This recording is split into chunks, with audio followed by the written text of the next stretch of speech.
श्री गणेशाय नमः। श्री सांब सदाशिवाय नमः। श्री ईश्वर गीता प्रथम अध्याय। ऋषियों ने श्री सूत जी से पूछा कि हे प्रभु, आपने स्वयंभू सर्ग ब्रह्मांड का आदि विस्तार तथा मनवंतर का निर्णय सम्यक प्रकार और उन सब में अपने वर्ण धर्म में तत्पर एवं ज्ञान योग में निरत पुरुषों के द्वारा आराधन के योग्य ईश्वरों के भी ईश्वर परमात्मा देव का निरूपण किया। समस्त संसार के दुखों का नाश करने वाले सबसे श्रेष्ठ एक ब्रह्म के प्रतिपादन करने वाले ज्ञान को तत्व रूप से आप कहिए, जिससे हम लोग उस परम तत्व का साक्षात करें। कारण कि आपने साक्षात नारायण भगवान कृष्ण द्वैपायन व्यास से समस्त विज्ञानों को प्राप्त किया है, अतएव पुनः हम लोग आपसे प्रश्न करते हैं। मुनियों के पूर्वोक्त प्रश्न को सुनकर पुराण तत्व को जानने वाले श्री सूत जी ने व्यास भगवान से सुने हुए तत्व को कहना प्रारंभ किया। उसी समय जब मुनि श्रेष्ठ यज्ञ के अनुष्ठानार्थ वहां पर एकत्र हुए थे और सूत जी से तत्व ज्ञान के विषय में प्रश्न किया गया था, तब श्री भगवान कृष्ण द्वैपायन व्यास जी स्वयं वहीं पर आ गए। काले मेघ के समान कांति वाले, कमल के सदृश नेत्र वाले, वेद विद्या के विद्वान श्री व्यास जी को देखकर उन द्विजोत्तम ब्राह्मणों ने प्रणाम किया और श्री सूत जी भी प्रथम दंडवत प्रणाम करने के पश्चात दोनों हाथ जोड़कर मस्तक द्वारा प्रणाम करते हुए श्री व्यास जी की शरण में आई। शौनकादि मुनियों ने स्वागत पूर्वक श्री व्यास जी से कुशल क्षेम पूछने के अनंतर उनको योग्य आसन पर बिठाया। इसके पश्चात श्री व्यास जी ने मुनियों से पूछा कि शास्त्र संबंधी स्वाध्याय एवं तपश्चर्या में किसी प्रकार की हानि तो नहीं होती। इसके पश्चात श्री सूत जी महामुनि व्यास जी को प्रणाम कर कहने लगे कि हे प्रभु, पूर्व समय में कुर्मा अवतार धारण किए हुए श्री विष्णु ने मुनियों को जो मुक्ति देने वाला दिव्य ज्ञान दिया था और जिसका साक्षात आपने मुझे उपदेश किया था, वही ब्रह्म विषय ज्ञान आज इन मुनियों को सुनाइए। उसे सुनने की इच्छा इन लोगों को हो रही है और ये मुनि वृंद पूर्ण शांत, तपस्वी एवं धर्मरत है, अतएव इन्हें अवश्य सुनना चाहिए। ये उस ज्ञान के अधिकारी है। सत्यवती के पुत्र श्री महामुनि व्यास जी सूत के कथन को सुनकर देवादिदेव श्री रुद्रदेव को नमस्कार करके आनंद उत्पन्न करने वाले वचन बोले। एक समय सनत कुमार आदि महर्षियों ने श्री शंकर जी से जो ज्ञान पूछा था और श्री शंकर जी ने जो उन्हें उपदेश किया था, वही ज्ञान में आप लोगों को सुनाता हूँ। सनक, सनंदन, सनत कुमार, अंगिरा, रुद्र के सहित परम धर्मज्ञ भृगु, कनाद, कपिल, गर्ग, महामुनि रामदेव, शुक्र और भगवान वशिष्ठ संयंत मन से परस्पर विचार कर पवित्र बद्रिकाश्रम में घोर तप के अनुष्ठान में दत्तचित्त हुए। तप में निरत मुनियों ने महायोगी ऋषि धर्म के प्रवर्तक नर के सहित आदि अंतरहित नारायण ऋषि का साक्षात किया। तब उन ऋषियों ने समस्त वेद में कहे हुए नाना प्रकार के स्तोत्रों से योग वेत्ताओं में श्रेष्ठ श्री नारायण ऋषि की स्तुति करके भक्ति पूर्वक नमस्कार किया। सर्वज्ञ भगवान ने भी उन मुनियों के मनोभिलाषित विषयों को जानकर गंभीर वाणी से कहा कि मुनियों, आप लोग किस अर्थ के लिए तपस्या कर रहे हैं? समस्त सनातन जगत के आत्मस्वरूप एवं दिव्य स्वरूप वाले सिद्धि के सूचक साक्षात नारायण को आते हुए देखकर बड़े प्रसन्न हो मुनिगण बोले, हम लोग संयम को धारण करने वाले एवं परमात्मा में सदैव लीन रहने वाले पुरुषों में उत्तम एक आपकी शरण में आए हैं। आप समस्त गुह्य बातों के जानने वाले हैं, भगवान और ऋषि भी है। आप नारायण अर्थात समस्त प्राणियों में व्यापक स्वरूप वाले स्वतंत्र, अनादि, साक्षात एवं अव्यक्त पुरुष से सर्वत्र स्थित है। आप परम ऐश्वर्य स्वरूप है। आपको छोड़कर समस्त विषयों का ज्ञाता कोई दूसरा नहीं। इसलिए आप हम लोगों के समस्त संशयों को दूर कीजिए।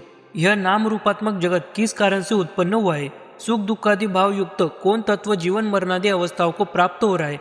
आत्मा क्या वस्तु है? मुक्ति क्या वस्तु है? इस संसार का निमित्त कारण क्या है? इस संसार का स्वामी कौन है? साक्षी रूप से समस्त जगत का दृष्टा कौन है? इन समस्त प्रश्नों का उत्तर आप हम लोगों से कृपया कहें। पूर्वोक्त प्रश्नों के पूछे जाने पर मुनियों ने तपस्वी वेश से रहित अपने निजी तेज से प्रकाशित निर्मल प्रभा मंडल से सुशोभित श्री वत्स नामक चिन्ह से युक्त तब से सोने के आभा के समान दैदीप्यमान लक्ष्मी सहित तथा शंख, चक्र, गदा और शारंग धनुष धारण किए श्री नारायण देव का साक्षात किया। उस समय भगवान विष्णु का तेज इस प्रकार बढ़ा हुआ था कि उनके तेज के अतिरिक्त नर का स्वरूप कहीं भी नहीं दिखाई पड़ता था। इतने में ही देवादिदेव श्री महादेव जी प्रसादाभिमुख होकर प्रकट हुए। उनके मस्तक में सुंदर द्वितीया का चंद्रमा सुशोभित हो रहा था। इस प्रकार समस्त जगत के स्वामी तथा त्रिनयन एवं चंद्रमा से भूषित परमेश्वर को आया हुआ देखकर समस्त मुनियों ने भक्तिपूर्वक स्तुति की। मुनियों के स्तुति वचन इस प्रकार थे, हे ईश्वर, समस्त देवों में श्रेष्ठ आपकी जय हो। हे समस्त प्राणियों के स्वामी कल्याण स्वरूप आपकी जय हो। हे समस्त मुनियों के स्वामी तप से पूजित आपकी जय हो। हे समस्त जगत के आत्मस्वरूप सहस्त्र मूर्ति वाले तथा इस जगत रूप यंत्र के चलाने वाले आपकी जय हो।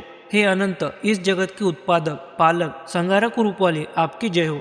हे ईशान, आप सहस्त्रों अर्थात अनेकों चरण वाले हो। हे शंभु, आप योगियों से भी वंदित थे। हे अंबिकापति देव, आपकी जय हो।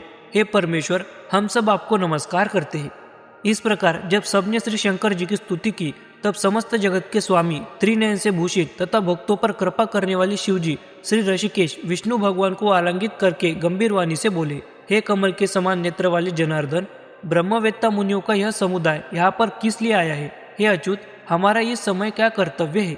श्री शंकर जी के वचन सुनकर देवों के भी देव श्री विष्णु भगवान महादेव जी से बोले, हे देव, ये मुनिगण बड़े तपस्वी है तथा समस्त दोषों से रहित है। यदि आप शरण में आए हुए पवित्र अंतकरण वाले और सम्यक ज्ञान के इच्छुक इन मुनियों पर प्रसन्न है, तो हमारे समीप में विद्यमान होकर ब्रह्म विषयक दिव्य ज्ञान का उपदेश देवे। हे कल्याण स्वरूप, आप स्वयं अपने स्वरूप के ज्ञाता है। आपके बिना और कोई दूसरा ज्ञाता इस संसार में नहीं है, इसलिए इन मुनियों को अपना स्वरूप बतलाइए। इस प्रकार भगवान ऋषिकेश श्री शंकर जी से प्रार्थना करने पर योग सिद्धि को प्रदर्शित करते हुए तथा श्री शंकर जी की ओर अवलोकन कर श्री विष्णु भगवान मुनियों से बोले, हे मुनियों, आप सब भगवान उमापति त्रिशूलधारी शंकर जी के दर्शन से अपने को कृतार्थ समझे। यथार्थ सम्मुख विद्यमान प्रत्यक्ष श्री शंकर जी के दर्शन करे। हमारे समीप ही समस्त तत्वों के बोध कराने में आप सबको समर्थ है। श्री विष्णु भगवान के वचन सुनकर सनत कुमार आदि ऋषियों ने शिव जी को नमस्कार करके पूछना आरंभ किया। इसके पश्चात आकाश से दिव्य विमल अचिंत्य स्वरूप वाला एक आसन श्री शंकर जी के लिए प्रकट हुआ और उस पर परम योगी समस्त विश्व को उत्पन्न करने वाले श्री उमापति श्री विष्णु जी के साथ आसनीय हुए।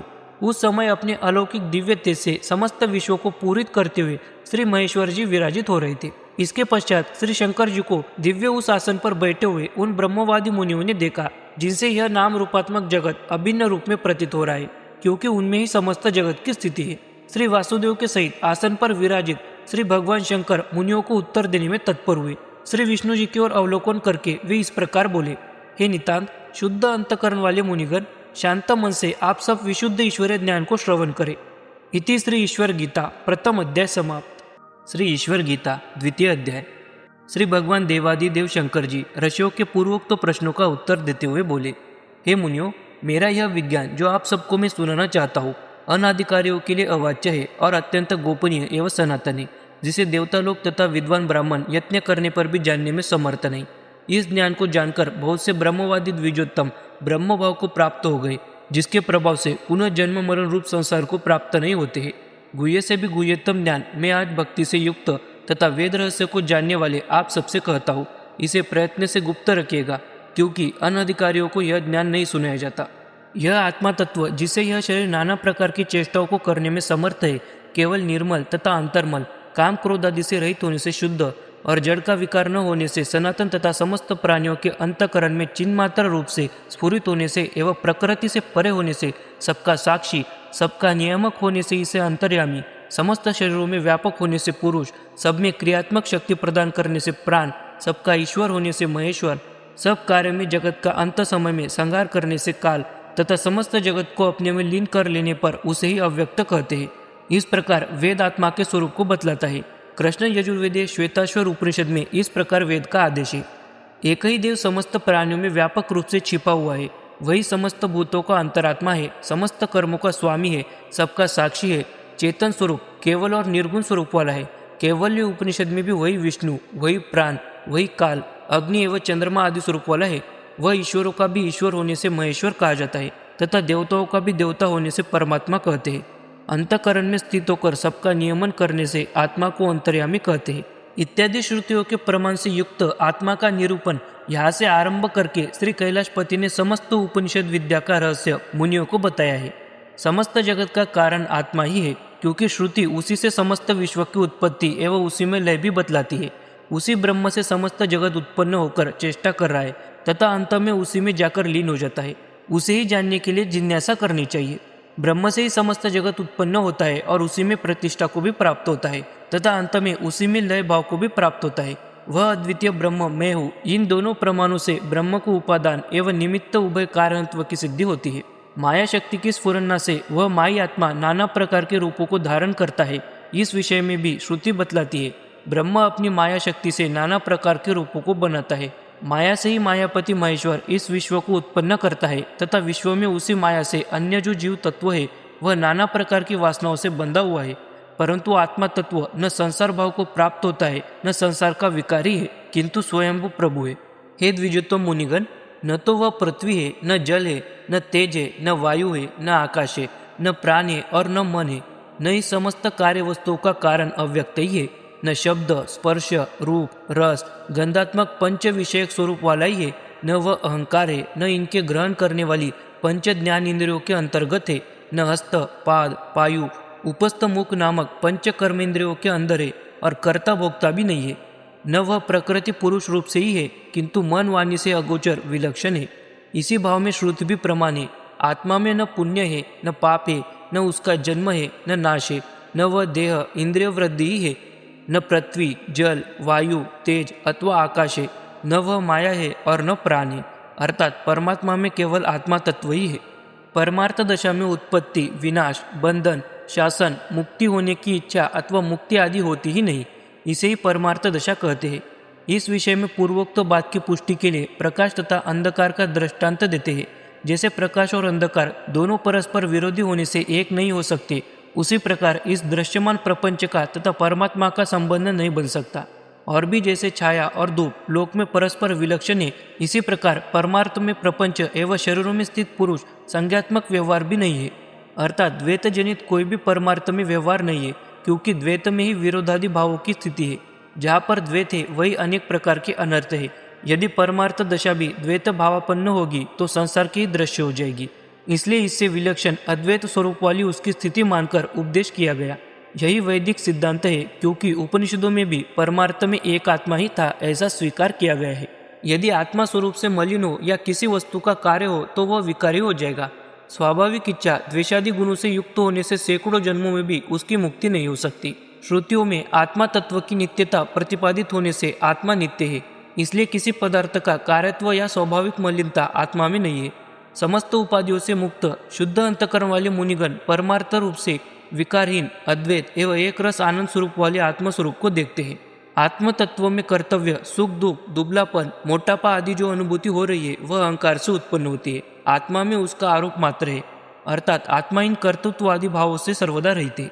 आध्यात्मिक संबंध से इनकी प्रतीति आत्मा में हो रही है। वेद विद्या के विद्वान ब्रह्मवेत्ता गण आत्मा को प्रकृति से परे, साक्षी, समस्त जगत का पालक अथवा जीव रूप से सुख दुख का भोक्ता, अक्षर, ज्ञान रूप, सर्वत्र समूह रूप से स्थिति कहते हैं। अतएव यह बात सिद्ध हुई कि समस्त प्राणियों को जो कर्तृत्ववादी भाव युक्त संसार प्रतीत हो रहा है वह अज्ञान मूलक है। अज्ञान के बाधा से यथार्थ ज्ञान जब उत्पन्न होता है तब प्रकृति के सहित नित्य प्रकाशात्मा स्वयं ज्योति सर्वव्यापक पर पुरुष का तत्व ज्ञान होता है। वही आत्मा अहंकार वृत्ति के सहचर्य से अपने को कर्ता मानता है। ऋषिगण अव्यक्त तथा नित्य सदसत उभयात्मक स्वरूप वाले आत्मा को प्रत्यक्ष देखते हैं, क्योंकि नाम रूपात्मक जगत जब तक आत्मा में प्रतीत हो रहा है तब तक उसे सत कहते हैं, और ब्रह्म ज्ञान के अनंतर जगत जब निवृत्त हो जाता है तब उसे असत कहते हैं।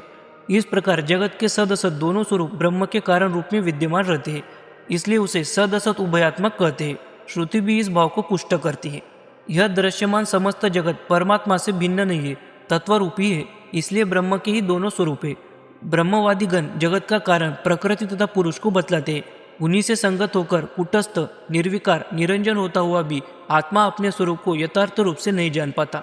अनात्मा वस्तुओं में जो आत्मविज्ञान हो रहा है इसी से सुख दुख आदि हो रहे हैं। राग द्वेष आदि जितने दोष है सब भ्रांति से आत्मा में प्रतीत हो रहे हैं। कर्मों का संबंध जो आत्मा से हो रहा है यही महान दोष है। यही समस्त पुण्य पाप का हेतु है। पूर्वोक्त कहे हुए पुण्य पाप आदि के संबंध से ही समस्त प्राणियों के शरीरों की उत्पत्ति होती है। सर्वत्व समरूप से स्थित है। कटुस्थ अर्थात पर्वत के शिखर के समान अचल तथा दोषों से रहित है। माया शक्ति से समस्त जगत को बनाकर नाना प्रकार के भेद जनित व्यवहारों का नियामक हो रहा है। स्वभावतः यह बात आत्म तत्व में नहीं है। इसलिए मुनिगण परमार्थ दशा में अद्वैती कहते हैं, क्योंकि द्वैत की स्थिति काल्पनिक है। नाम रूपात्मक जो भेद प्रतीत हो रहा है उसकी उत्पत्ति अव्यक्त से हुई है, और अव्यक्त ही माया है। वह माया आत्मा के अधीन है। श्रुति भी इसे बतलाती है। मूल प्रकृति माया या अव्यक्त माया हो समस्त जगत का कारण है, और महेश्वर आत्मा ही माया का स्वामी है। परंतु माया के गुणों से उसके स्वरूप में किसी प्रकार का विकार उत्पन्न नहीं होता। जैसे आकाश धूप के संपर्क से मलिन नहीं होता, उसी प्रकार अंतःकरणों के भाव से आत्मा निर्लेप है। जैसे स्फटिक मणि उपाधि के संबंध से रहित होकर केवल अपनी प्रभा से भाषित होता है, उसी प्रकार अनेक उपाधियों से रहित होकर आत्मा भी अपने स्वरूप से प्रकाशित होता है। जैसे स्फटिक मणि के समीप लाल पुष्प के सन्निधान से स्फटिक सफेद होता हुआ भी लाल रंग वाला मालूम होता है, परंतु वास्तव में लाल रंग का स्फटिक से कोई संबंध नहीं है। इसी प्रकार आत्म तत्व में भी सुख दुख का संबंध जान लेना चाहिए। इस विषय पर कोई कोई केवल तार्किक ऐसा प्रश्न किया करते हैं कि आत्मा सर्वज्ञ है, उसको बुद्धि या अंतकरण के संबंध से अल्पज्ञत्व आ जाता है, इसलिए जीवत्व को आत्मा से सर्वथा पृथक मानना चाहिए। परंतु यह सिद्धांत आश्रित है तथा निर्युक्ति भी है, क्योंकि अन्य के धर्म से कोई अन्य धर्मी नहीं हो सकता। इसमें कोई दृष्टांत नहीं है। जैसे आकाश में अग्नि जलती है, उससे दाह और प्रकाश दोनों वस्तुओं का संबंध है, परंतु आकाश में जलने से दाह और प्रकाश आकाश के धर्म नहीं हो सकते। उसी प्रकार आत्मा का बुद्धि से संबंध है, परंतु वास्तविक न होने से उससे आत्मा का कुछ भी नहीं बिगड़ सकता, न ये दोष ही दोष रूप में माने जा सकते। इसलिए विद्वान लोग इस जगत को परमार्थ में ज्ञान स्वरूप ही कहते हैं, क्योंकि आत्मा से जगत का कारण रूप से अभेद है। यही सर्वमूर्धन्य मत है। वैदिक ज्ञान विहीन अन्य लोग जो नाना प्रकार के कुमतों में विश्वास रखने वाले हैं, वे इस जगत को ब्रह्म से पृथक अर्थ रूप से बतलाते हैं। जो ज्ञानी लोग हैं, जिनकी बुद्धि पक्षपात से रहित है, वे लोग परमात्मा को कटुस्थ, निर्गुण, व्यापक स्वभाव से चैतन्य स्वरूप वाला तथा अर्थ रूप से देखते हैं। जैसे स्फटिक मणि रक्त आदि रंगों से सहचर्य से तो रक्त मालूम होता है, उसी प्रकार परम पुरुष परमात्मा भी जगत स्वरूप वाला प्रतीत होता है।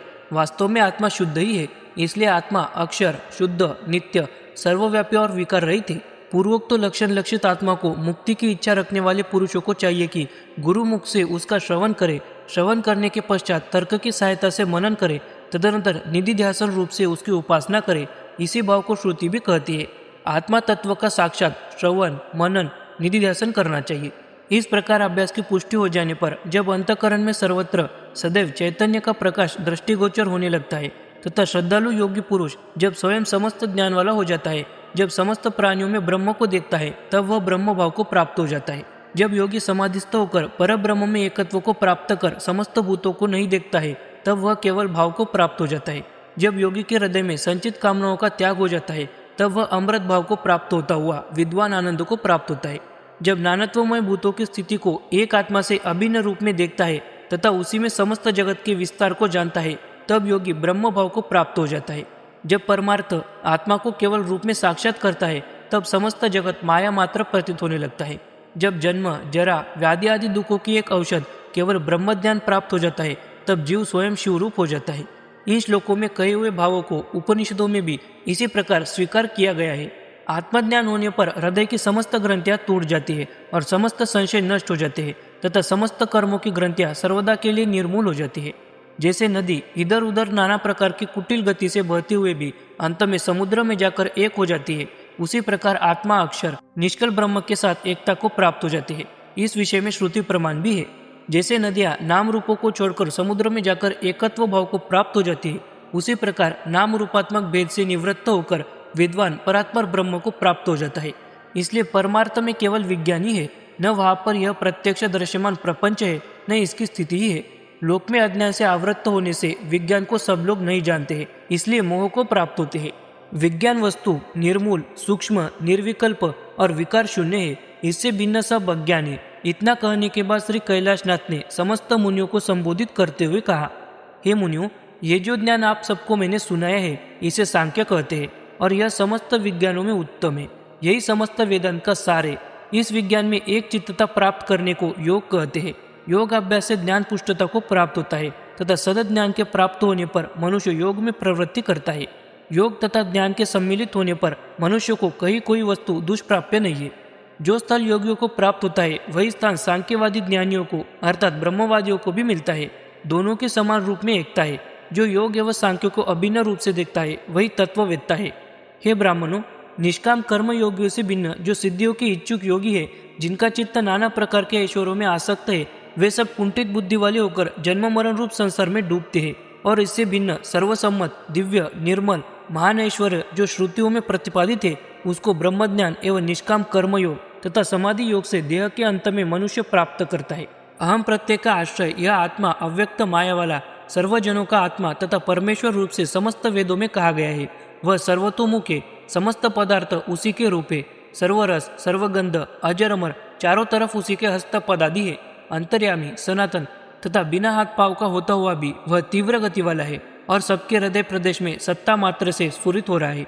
बिना नेत्र के समस्त वस्तुओं को देखता है तथा बिना कान के समस्त बातों को सुनने वाला है। यही बात उपनिषद में भी कही गई है। आत्मा बिना हाथ पांव के समस्त वस्तुओं का ग्रहण करने वाला है, बिना नेत्र कर्ण के ही सब वस्तुओं का दृष्टा तथा सुनने वाला है। वह समस्त वस्तुओं का वेत्ता है, उसका वेत्ता उससे अन्य कोई नहीं है। उसी को सभी ऋषि लोग श्रेष्ठ पुरुष महान आत्मा कहते हैं। इस सूत्र के अनुसार श्री शंकर जी ऋषियों को उक्त उपदेश दिए हैं। हे मुनियों, मैं समस्त वस्तुओं का ज्ञाता हूँ और मेरा ज्ञाता कोई नहीं है, अर्थात मेरा आदि अंत कोई नहीं जानता है। तत्वद्रष्टागण मुझे एक महान और पुरुष रूप से प्रतिपादन करते हैं। सूक्ष्म दृष्टा ऋषिगण भी सबका कारण मुझे ही बतलाते हैं। जिस निर्गुण अमल रूप आत्मा का ऐश्वर्य उत्तम है, अर्थात उसके बराबर और कोई वस्तु नहीं है। हे ब्रह्मवेत्ता मुनिगण, जिस आत्मा के जानने में मेरी माया से मोहित देवतागण भी समर्थ नहीं है, उसे मैं आप सब महानुभवों से कहता हूँ। समाहित चित्त से उसे श्रवण करे। स्वभाव से मेरा स्वरूप माया से परे है, अतएव सर्वसाधारण को मेरा स्वरूप दुर्गम्य है। तथापि इस जगत का मैं प्रेरक हूँ, इसे सब विद्वान लोग जानते हैं। मेरा गुह्य स्वरूप जो सर्वत्र व्यापक है, उसमें तत्वदर्शी योगीगण प्रविष्ट होकर मेरे सायुज्य को प्राप्त होते हैं। जो मेरी विश्व मोहिनी माया का अतिक्रमण कर जाते हैं, वही शुद्ध निर्वाण को प्राप्त करने के भागी है। ऐसे पुरुषों की करोड़ों कल्पों में भी पुनः संसार में अनावृत्ति नहीं होती, क्योंकि इस विषय में मेरा प्रसाद उन लोगों पर रहता है। यह वेद का अनुशासन है। यह परम गुह्य योग से युक्त सांख्य ज्ञान का निरूपण मैंने आप सबको सुनाया है। इसे योग्य पुत्र, शिष्य तथा योगी पुरुष को ही आप सब प्रदान करना, क्योंकि यह अत्यंत रहस्यमय है। इति श्री ईश्वर गीता द्वितीय अध्याय समाप्त। श्री ईश्वर गीता तीसरा अध्याय। अव्यक्त से सबसे प्रथम काल की अभिव्यक्ति हुई, तत्पश्चात प्रधान माया तथा पुरुषों का आविर्भाव हुआ, फिर तामस वस्तुएं प्रकट हो गई। ब्रह्म से सब चीजें उत्पन्न होने से इस जगत को भी ब्रह्म में समझना उचित है। इसलिए जितने हस्तपाद आदि, नेत्र, कर्ण, मस्तक आदि वस्तुएं जगत में दिख रही है, इन सबको ब्रह्म आवृत करके प्रकाशित कर रहा है। यही भाव श्रुतियों में भी विशद रूप से वर्णित है। श्वेताश्वर उपनिषद के तृतीय अध्याय के 17वें मंत्र में यह विषय जो का त्यों लिखा हुआ है। समस्त इंद्रियों तथा गुणों का प्रकाशक आत्मा है तथा समस्त इंद्रियों से रहित भी है। सबका अधिष्ठान सदा आनंद स्वरूप अव्यक्त तथा द्वैत से रहित है। उसकी कोई भी उपमा नहीं है तथा लौकिक प्रमाणों से उसको नहीं जाना जा सकता। श्रुति भी ऐसा ही कहती है। इस नाम रूपात्मक जगत के उत्पन्न होने से पहले केवल एक द्वैत वर्जित आत्म तत्व ही सतरूप में था। इससे यह सिद्ध हुआ कि श्रोत सिद्धांत अद्वैती है। कोई द्वैतवादी को भी वैदिक सिद्धांत बताते हैं, परंतु वह निर्मूल है। उस महान यश वाले परमात्मा की कोई प्रतिमा नहीं है। प्रतिमा का अर्थ यह उपमा का है। कोई मूर्ति पूजन के निषेध में इस मंत्र को लगाते हैं, परंतु वह अर्थ संप्रदाय विरुद्ध एवं प्रासंगिक है। परमात्मा का प्रधान स्वरूप निर्विकल्प, अन्य पदार्थों के आभासों से रहित, परम अमृत स्वरूप तथा सब में व्याप्त रूप से रहने वाला है। सबसे अभिन्न रहता हुआ भी उसे विद्वान भिन्न स्थिति वाला, सनातन, अचल, अव्यक्त, ज्योति स्वरूपात्मक बताते हैं। वही आत्मा समस्त भूतों के अंतर बाहर सर्वत्र स्थित है। वही अहम पद का वाच्य है। शांत ज्ञान स्वरूप वाला उसे परमेश्वर भी कहा जाता है।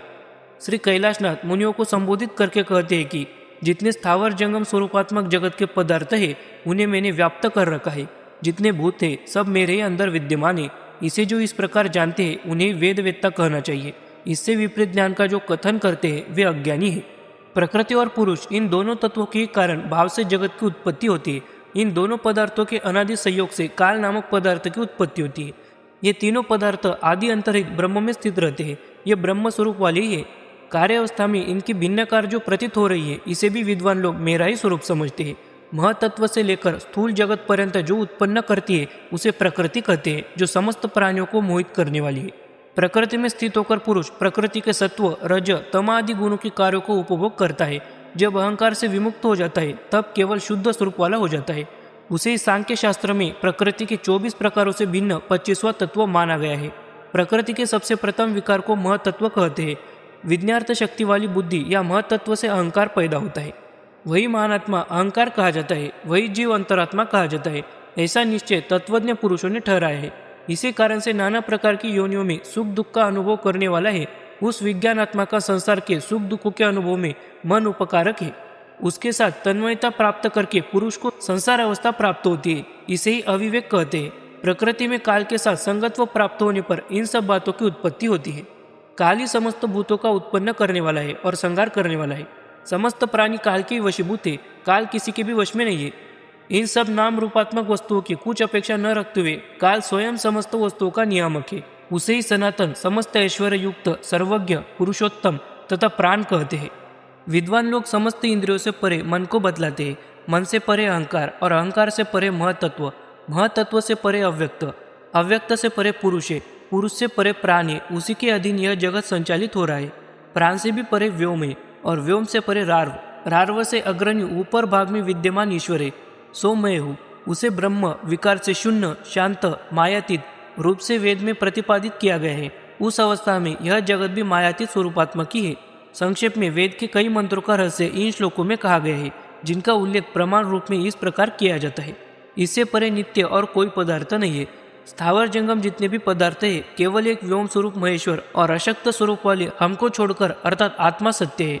उससे भिन्न समस्त जगत मिथ्या है। मैं ही अपनी माया शक्ति के द्वारा काल से संगत होकर जगत को उत्पन्न करके इसकी स्थिति कर रहा हूँ तथा अंत में सबको लय भी कर लेता हूँ। मेरी ही सन्निधि से काल समस्त जगत को उत्पन्न करता है। वही अंतरात्मा स्वरूप वाला सबको तथ्य रूप से नियुक्त भी करता है। यही वेद का इस विषय में अनुशासन है। इति श्री ईश्वर गीता 3 अध्याय समाप्त। श्री ईश्वर गीता 4 अध्याय। ईश्वर बोले, हे ब्रह्मवेत्ता मुनिगण, देवादिदेव परमात्मा की महिमा का मैं वर्णन करता हूँ, जिससे समस्त जगत प्रवृत्ति कर रहा है। उसे सावधान चित्त से आप सब श्रवण करें। मैं नाना प्रकार के तपस्याओं से तथा विविध प्रकार के दान एवं यज्ञों से पुरुषों को ज्ञात नहीं होता हूँ। प्रत्युत उत्कृष्ट भक्ति मेरे स्वरूप के परिज्ञान में हेतु है। हे मुनीश्वरों, मैं ही समस्त प्राणियों के अंतःकरण में सर्वतोभाव से स्थित हूँ। जिस परमात्मा के अंतर्गत यह समस्त दृश्यमान जगत नाना प्रकार से चेष्टा युक्त दिख रहा है और जो सबका अंत में विनाशक भी है, वही मैं हूँ। धाता, विधाता, काल, विश्वतोमुख और अग्नि आदि मेरी संज्ञा है।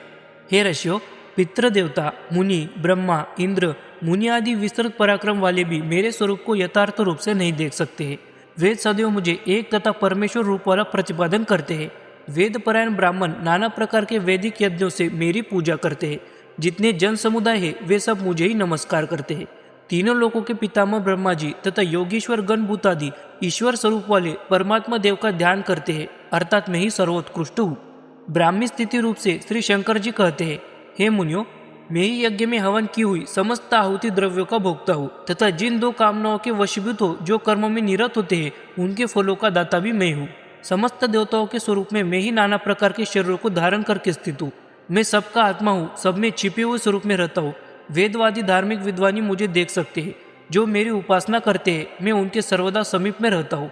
जो धार्मिक ब्राह्मण, क्षत्रिय, वैश्य मेरी उपासना करते हैं मैं उनको आनंदमय परम पद प्रदान करता हूँ। इन पूर्वोक्त वर्णों से भिन्न जो निशूद्र वर्ण के हैं वे भी भक्ति युक्त होकर स्वधर्म पालन में तत्पर होते हुए समय आने पर मुक्ति के भागी हो जाते हैं। मेरे भक्त कभी भी विनाश भाव को प्राप्त नहीं होते, क्योंकि वे वित कल्मश अर्थात पाप रहित है। मैंने पहले कहा है कि मेरे भक्त कभी भी नष्ट नहीं होते। जो कोई मूढ़ मेरे भक्त की निंदा करते हैं वे साक्षात देवादिदेव परब्रह्म की निंदा करते हैं। जो कोई उनकी पूजा करते हैं वे मेरी ही पूजा करते हैं, ऐसा निश्चय समझो। आत्मन्य पुरुष की पूजा का महात्म्य उपनिषद भी कहती है कि ऐश्वर्य की इच्छा रखने वाले मनुष्यों को चाहिए कि ब्रह्मवेत्ता ईश्वर परायण पुरुषों की सेवा किया करे तथा पाखंडी धूर्तों की सेवा से परांगमुख रहे। जो कोई भक्त मेरे लिए श्रद्धा से पत्र, पुष्प, फल और जल को ही प्रदान करता है वह भक्त मुझे बहुत ही प्रिय है। सबसे पहले मैं ही ब्रह्मा को उत्पन्न करता हूँ तथा उन्हें समस्त वेद का परिज्ञान कराता हूँ। मैं ही समस्त योगियों का गुरु हूँ तथा समस्त धर्म में तत्पर रहने वाले धार्मिक पुरुषों का रक्षक और वैदिक धर्म के शत्रुओं का नाश करने वाला हूँ।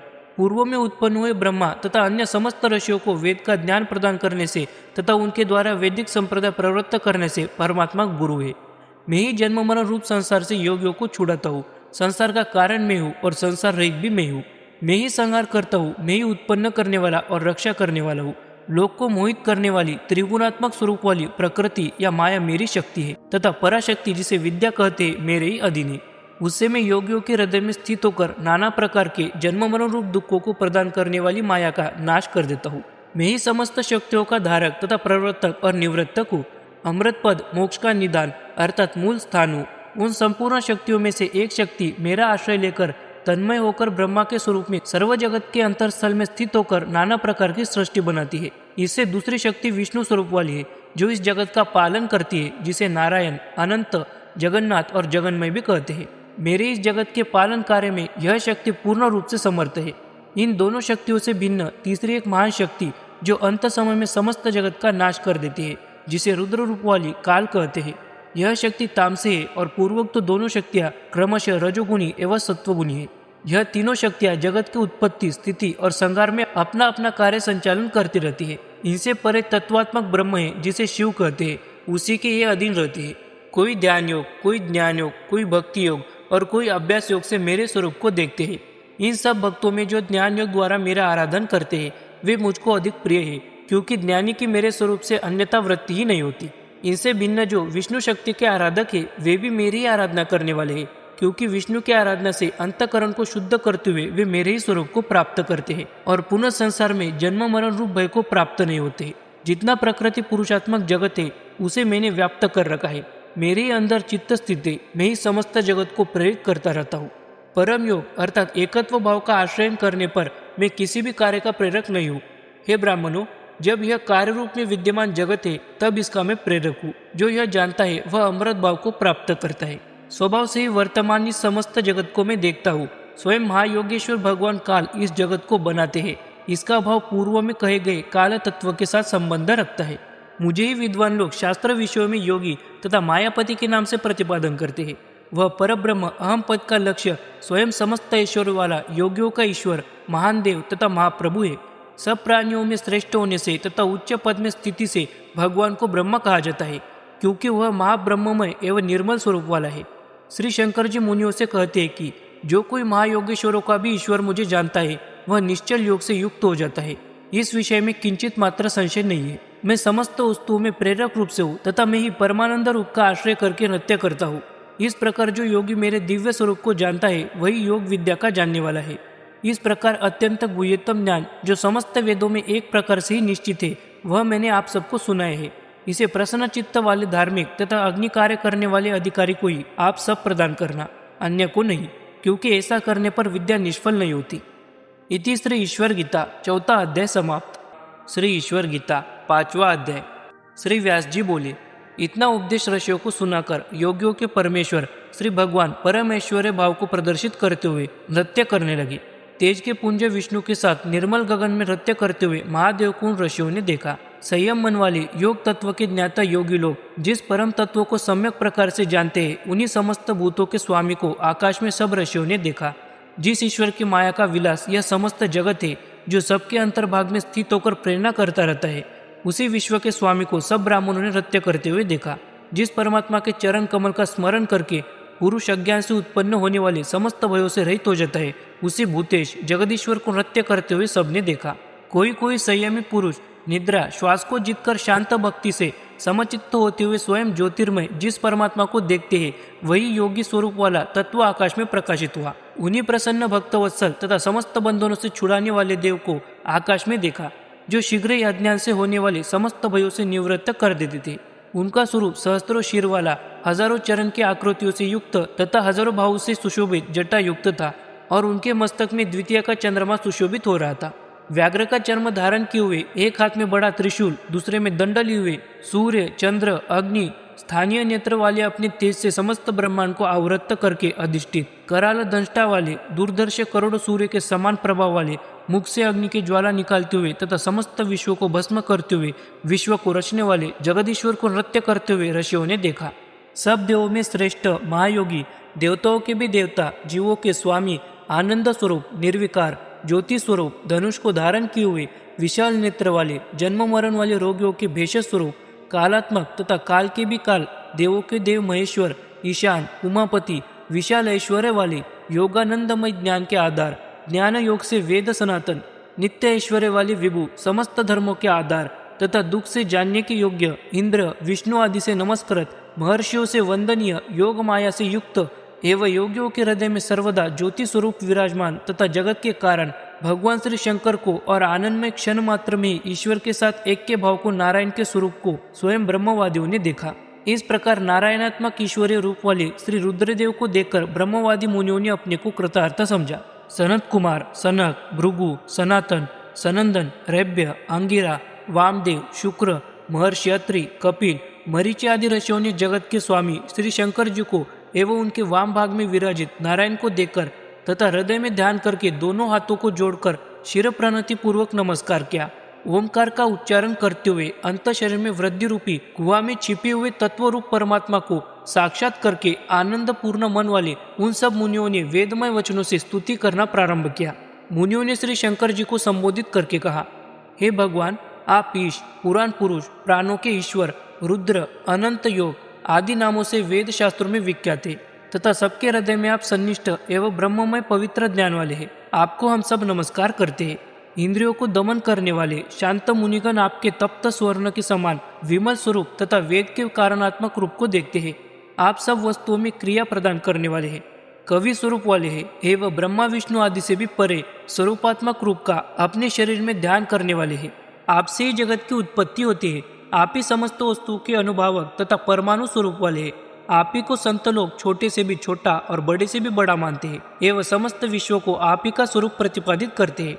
जगत के अंतरात्मा हिरण्यगर्भ, जिन्हें पुराण भी कहते हैं, आपसे ही उत्पन्न होते हैं तथा उत्पन्न होकर आपकी आज्ञा के अनुसार समस्त वस्तुओं की रचना में प्रवृत्त होते हैं। आपसे ही समस्त वेद उत्पन्न होते हैं और प्रलय काल में आपके अंदर सन्निष्ठ हो जाते हैं। स्वयं हृदय स्थान में स्थित नृत्य करते हुए आपको हम सब जगत का कारण समझते हैं। यह प्रत्यक्षवर्ती ब्रह्म चक्र आपकी सत्ता से चल रहा है। आप ही इस मायाकार जगत के स्वामी तथा माया के पति है। दिव्य नृत्य करने वाले योगात्मा, आपको हम नमस्कार करते हैं एवं आपकी शरणागत है। हे भगवान, ब्रह्मानंद का अनुभव बार बार करके तथा अनेक रूपों से सर्वत्र व्यापक परम आकाश में नृत्य करने वाले आपकी अपूर्व महिमा का स्मरण करते हुए हम सब आपके स्वरूप को देखते हैं।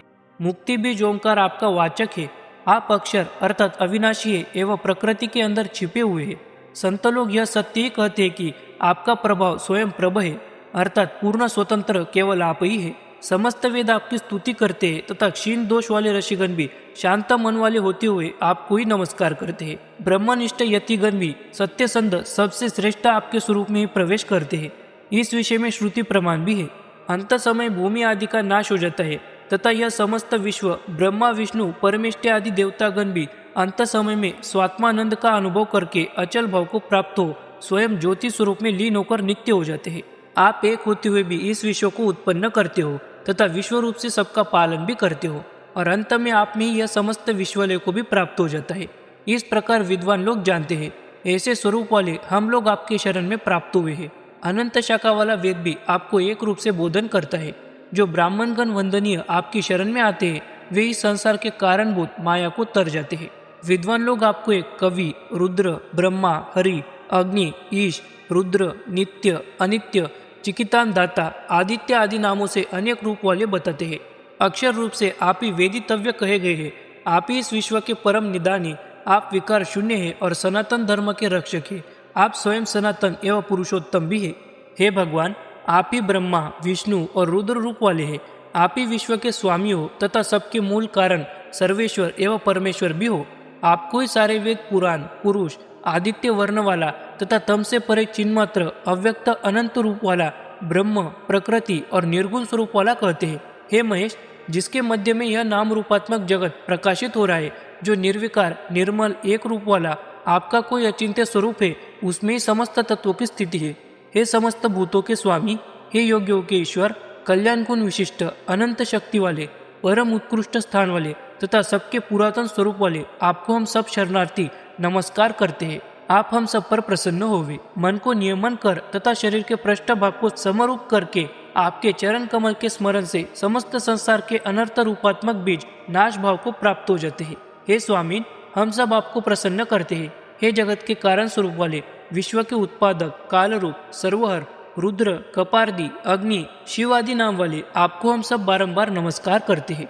इस प्रकार मुनियों की स्तुति से प्रसन्न होकर भगवान शंकर अपने दिव्य रूप को छोड़कर प्रकृतिस्थ हुए। वे मुनि लोग भूत, भविष्य, वर्तमान तीनों कालों के स्वामी श्री शंकर जी को नारायण के सहित पूर्व स्थान पर पूर्ववत स्थित देखकर विस्मित वचन बोले। हे भगवान, आपके परम अद्भुत स्वरूप का दर्शन करके हम लोग परम सुख को प्राप्त हुए हैं।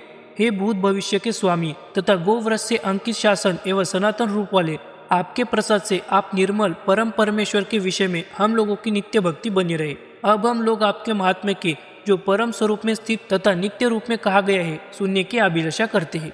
कृपा कर उसे आप हम सबको सुनाइए। इस प्रकार मुनियों के वचनों को सुनकर योगियों को अनेक प्रकार की सिद्धि देने वाले श्री शंकर जी श्री माधव की ओर अवलोकन करते हुए गंभीर वाणी से बोले। इति श्री ईश्वर गीता 5वां अध्याय समाप्त। श्री ईश्वर गीता 6वां अध्याय।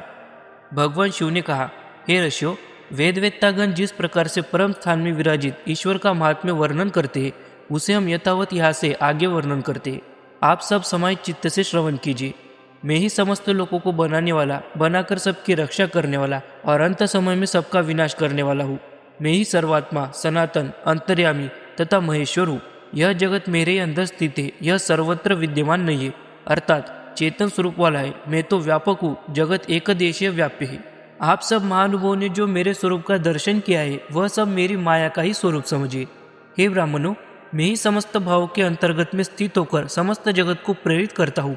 यही मेरी क्रिया शक्ति है। मुझसे यह नाम रूपात्मक भाव वाला समस्त विश्व चेष्टा कर रहा है। मैं ही काल स्वरूप से समस्त कालात्मक जगत को प्रेरित करता हूँ। मैं अपने एक अंश से समस्त जगत को बनाता हूँ, एक अंश से स्थिति और एक अंश से संहार करता हूँ। आदि, मध्य तथा अंत से रहित माया तत्व का प्रवर्तक मैं सृष्टि के आदि में प्रधान प्रकृति और पुरुष, इन दोनों में सृष्टि के लिए क्षोभनात्मक क्रिया उत्पन्न करता हूँ, जिन दोनों के सहयोग से अहंकार आदि क्रम से यह समस्त विश्व उत्पन्न होता है। उन सब में मेरा ही तेज वृद्धि को प्राप्त हो रहा है। जो समस्त जगत के साक्षी काल चक्र के प्रवर्तक हिरण्यगर्भ सूर्य है, वे भी मेरे अंश से प्रकट हुए हैं। हे ब्राह्मणों, कल्प के आदि में ज्ञान योगात्मक सनातन दिव्य ऐश्वर्य तथा चारों वेद में उन्हें प्रदान किया करता हूँ।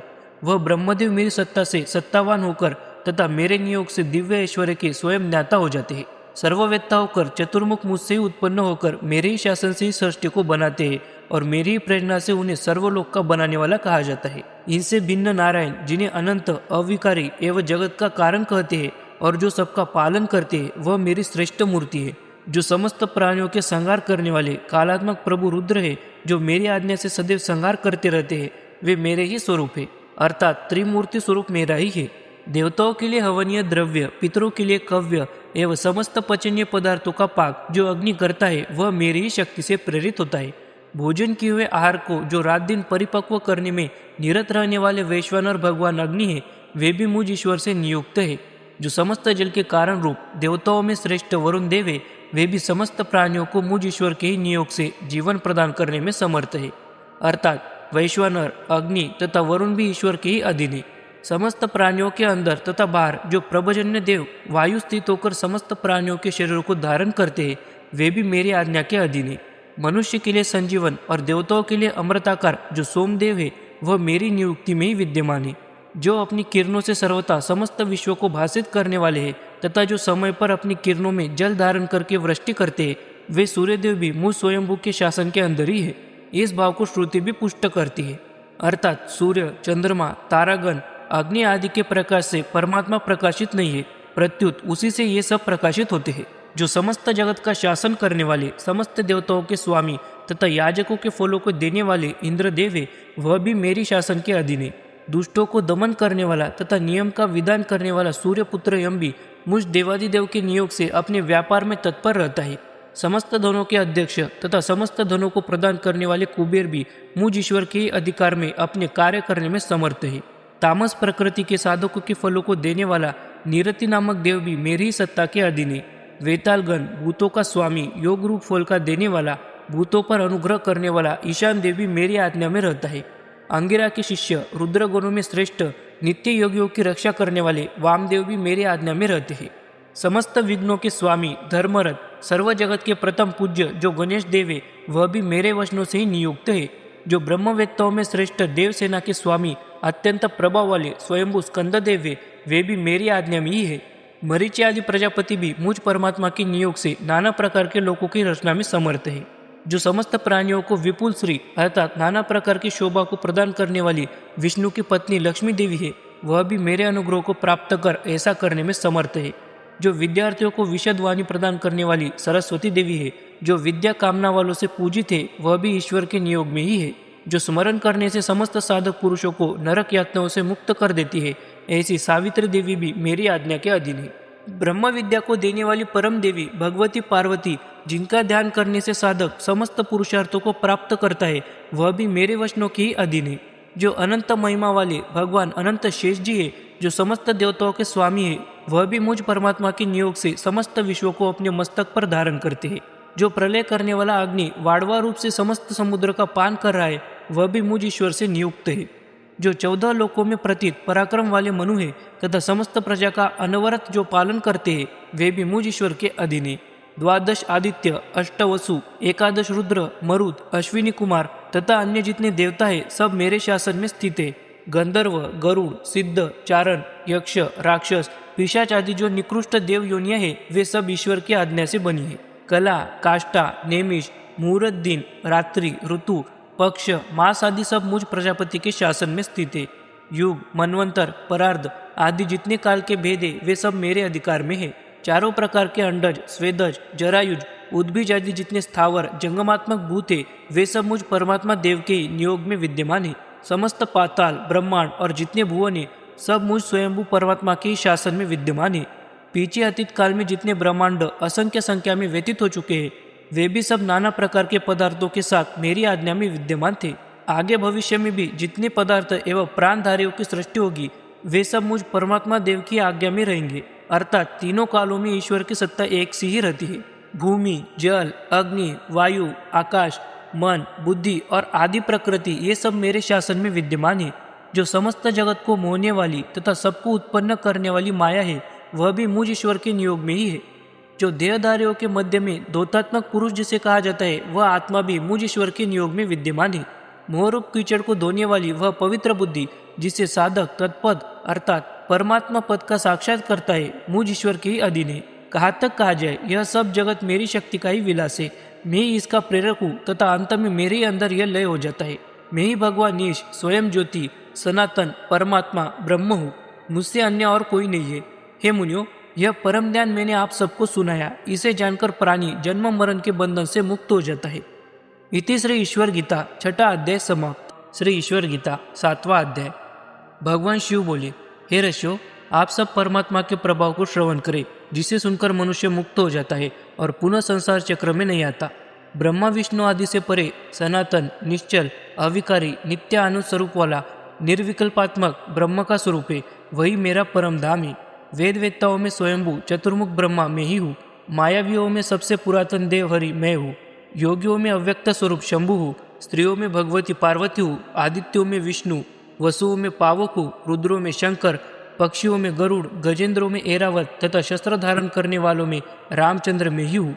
मैं ऋषियों में वशिष्ठ, देवों में इंद्र, शिल्पियों में विश्वकर्मा, राक्षसों में प्रहलाद, मुनियों में व्यास, गणों में विनायक, वीरों में वीरभद्र और सिद्धों में कल्पमुनि हूँ। पर्वतों में मेरु, नक्षत्रों में चंद्रमा, हथियारों में वज्र तथा व्रतों में सत्य में ही हूँ। मैं सर्पों में अनंत देव, सेनापतियों में कार्तिकेय, आश्रमों में गृहस्थ, ईश्वरों में महेश्वर, कल्पों में महाकल्प, युगों में सतयुग हूँ। सब यक्षों में कुबेर, गणेशों में वीरू, प्रजापतियों में दक्ष, समस्त राक्षसों में निरुति तथा द्वीपों में पुष्कर में ही हूँ। मैं मृगेंद्रों में सिंह, यंत्रों में धनुष, वेदों में सामवेद और यजुर्वेद में शतरुद्र हूँ। जितने जप है उनमें सावित्री, गोपनीय तत्वों में ओंकार, सूक्तों में पुरुष सूक्त, सामों में ज्येष्ठ साम, समस्त वेद वेत्ताओं में स्वयंभू मनु में ही हूँ। देशों में ब्रह्मवर्त, क्षेत्रों में अविमुक्त क्षेत्र हूँ। समस्त विद्याओं में आत्मविद्या में हूँ। ज्ञानों में परमेश्वर ज्ञान में हूँ। भूतों में आकाश में हूँ और तत्वों में मृत्यु में हूँ। पाशों में माया, आकलन करने वालों में काल, गतियों में मुक्ति तथा पर तत्वों में परमेश्वर में हूँ। जो कुछ इनसे भिन्न संसार में तेज और बल से संपन्न वस्तु है वे सब मेरे तेज से समृद्धि को प्राप्त है। इसे आप लोग निश्चित समझे। संक्षेप में मैंने अपनी विभूतियों का दिग्दर्शन मात्र आप लोगों से कहा है। संसार के नाना प्रकार के विषयों में रुचि रखने वाली जीवों की पशु संज्ञा है। विद्वानों ने उन पशुओं का स्वामी पशुपति देव मुझे ही कहा है। माया रूपी फांस से उन पशुओं को मैं ही अपनी लीला से बांधता हूँ। वेदवादी मुझे ही उन पशुओं को मुक्त करने वाला बतलाते हैं। परमात्मा स्वरूप भूतों का स्वामी अविकारी मुझे छोड़कर माया फांस से बंधे हुए जीवों को छुड़ाने वाला और कोई भी नहीं है। 24 तत्व, माया, कर्म और गुणों से पशुपति भगवान के पास कहे जाते हैं और कलेशी पशुओं के बंधन है। मन, बुद्धि, अहंकार, आकाश, वायु, अग्नि, जल और भूमि यही ईश्वर की 8 प्रकृतियां हैं। इनसे भिन्न विकार है। कान, त्वचा, नेत्र, जिह्वा और 5वीं नासिका तथा गुदा, उपस्थ हाथ, पाव और वाक ये ज्ञानेन्द्रिया और कर्मेंद्रिया के भेद से 10 इंद्रिया है। शब्द, स्पर्श, रूप, रस तथा गंध से 23 तत्व प्रकृति से उत्पन्न होने के कारण प्रकृत है। 24वां तत्व अव्यक्त है, त्रिगुण साम्यावस्था वाला जिसे प्रदान कहते हैं। आदि अंत विनाश रहित जगत का कारण है। सत्व, रज, तम यह 3 गुण कहे जाते हैं। इनकी न्यूनाधिक भाव से रहित साम्यावस्था को प्रकृति कहते हैं। ध्यानवी गुणों के वैषम्य से सात्विक, राजस, तामस भेद से 3 प्रकार का विद्वानों ने निश्चय किया है। कर्म संज्ञा वाले धर्म और अधर्म ये दोनों पाश है, परंतु यही कर्म मुझे अर्पण करने पर बंधनता का कारण नहीं होते, प्रत्युत से मुक्ति को प्रदान करते हैं। अविद्या, अस्मिता, राग, द्वेष और अभिनिवेश में 5 कलेश है। ये आत्मा को बांधते हैं, अतएव ये पाश है। इन समस्त बंधनों का कारण माया है, जिसे मूल प्रकृति भी कहते हैं। वह शक्ति रूप से हमारे अंदर रहती है। अनात्म देहादि पदार्थों में जो आत्मबुद्धि है उसे अविद्या कहते हैं। उसी से जीवों को बंधन होता है और उनके नाश होने पर मोक्ष मिलता है। चेतन और जड़ इनके एकत्व अभिमान को अस्मिता कहते हैं। सुख का स्मरण करके उसके साधन में जो तृष्णा करता है उसे राग कहते हैं। दुख देखकर घृणा उत्पन्न होना द्वेष है। स्वभावतः अनेक योनिगत मरण दुख भय से भयभीत होना अभिनिवेश दुख कहलाता है। यही योग के मत से 5 कलेश कहे जाते हैं। प्रधान, मूल, प्रकृति, पुरुष तथा महद आदि विकार सब परमात्मा और सनातन है। वही बंधन करता एवं पाश और पशुओं को पोषण करने वाला है। वही सबको जानता है, उसका जानने वाला उससे भिन्न कोई नहीं। उसे ही आद्य, पुराण एवं पुरुष भी कहते हैं। इति श्री ईश्वर गीता 7वां अध्याय समाप्त। श्री ईश्वर गीता 8वां अध्याय। हे ब्राह्मणों में श्रेष्ठ मुनिगण, पूर्व अध्याय में कथित ज्ञान से विलक्षण ज्ञान मैं आप सबको सुनाता हूँ। यह ज्ञान ऐसा है जिसे जानकर जीव घोर संसार सागर से तर जाता है। मैं सबसे बड़ा शांत, सनातन, निर्मल, अविकारी, भगवान, केवल और परमेश्वर स्वरूप से शास्त्र में प्रतिपादित हूँ। मेरी माया जिसे त्रिगुणात्मक प्रकृति भी कहते हैं, वही समस्त भूतों का कारण है। उसे महद इसलिए कहते हैं कि सब कार्यों से महत्व गुण विशिष्ट है। उस महद ब्रह्मरूप योनि में समस्त भूतों के कारण हिरण्यगर्भ के जन्म का बीज में बोता हूँ। उसी से यह जगत उत्पन्न होता है, इसलिए इसे भी माया का ही कार्य कहते हैं। माया इसका मूल है। प्रधान पुरुषात्मा जो समस्त भूतों के आदि में प्रकट होता है, तन्मात्राएं, शब्द, स्पर्श, रूप, रस, गंध और मन, स्थूल 5 भूत और इंद्रिय क्रम से उत्पन्न है। प्रथम करोड़ों सूर्य के समान प्रभाव वाला हिरण्यमय अंड का आविर्भाव होता है। उसी में महाब्रह्मा मेरी शक्ति से संयुक्त होकर प्रकट होते हैं। नाना प्रकार जितने जीव देखने में आ रहे हैं, ये सब तन्मय अर्थात प्रकृतिमय है और मेरी माया से मोहित होने के कारण जगत के पिता मुझे नहीं जानते हैं। जिस योनि में ये सब मूर्ति को धारण करते हैं, उस परा योनि को माता तथा मुझे पिता कहते हैं। जो कोई इस प्रकार जगत का बीज प्रभु और पिता स्वरूप वाला जानता है, वह वीर पुरुष समस्त लोकों में कभी भी मोह को प्राप्त नहीं होता। समस्त विद्याओं का ईश तथा समस्त भूतों का परमेश्वर ओमकार मूर्ति वाला भगवान ब्रह्मा प्रजापति में ही हूँ। समस्त भूतों में समरूप से स्थित, विनाश को प्राप्त होने वालों में न नष्ट होने वाले मुझ परमेश्वर के स्वरूप को जानता है। सर्वत्र स्वभाव से मुझ परमात्मा के स्वरूप को देखने वाला किसी भी प्राणी की हिंसा नहीं करता। इसी से वह पुरुष परांगति का भागी होता है। सातों सूक्ष्म और षडांग स्वरूप से युक्त महेश्वर को विनियोग का ज्ञाता पुरुष जानकर परब्रह्म को प्राप्त होता है। महेश्वर के यही 6 अंग कहे जाते हैं: सर्वज्ञता, तृप्ति, अनादिबोध, स्वच्छंदता, नित्य, अलुप्त शक्ति और अनंत शक्ति। इसे षड ऐश्वर्य भी कहते हैं। 5 तन्मात्राएं, मन और आत्मा, यही 7 सत्व सूक्ष्म कहे जाते हैं। इनका हेतु प्रकृति वही प्रधान है। उसी के द्वारा बंधन आदि होते हैं। जो शक्ति प्रकृति में लीन रहती है, जिसे वेदों में कारण तथा ब्रह्म योनि रूप से कहा गया है, उसका संचालक एक महेश्वर सत्य रूप परमेष्टि ही आदि में विद्यमान रहता है।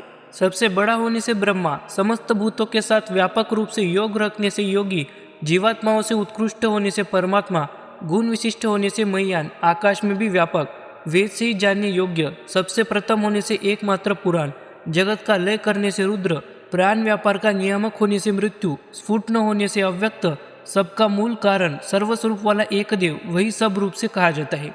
इस एक परमात्मा को कोई अनेक भी कहता है। वे पृथक पृथक नामों से उसका व्यापार करते हैं।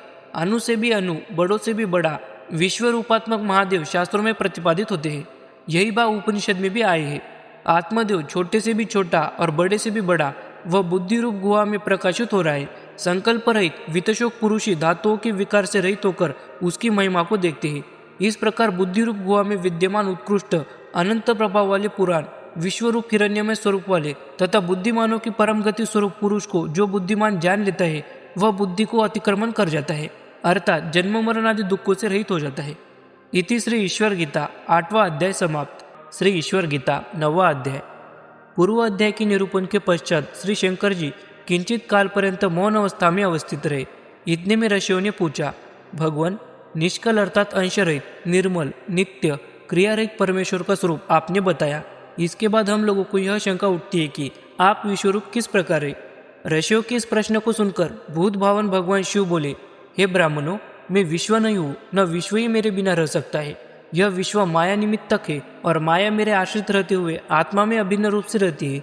यह माया शक्ति आदि अंतरित स्थूल जगत को उत्पन्न करने वाली है।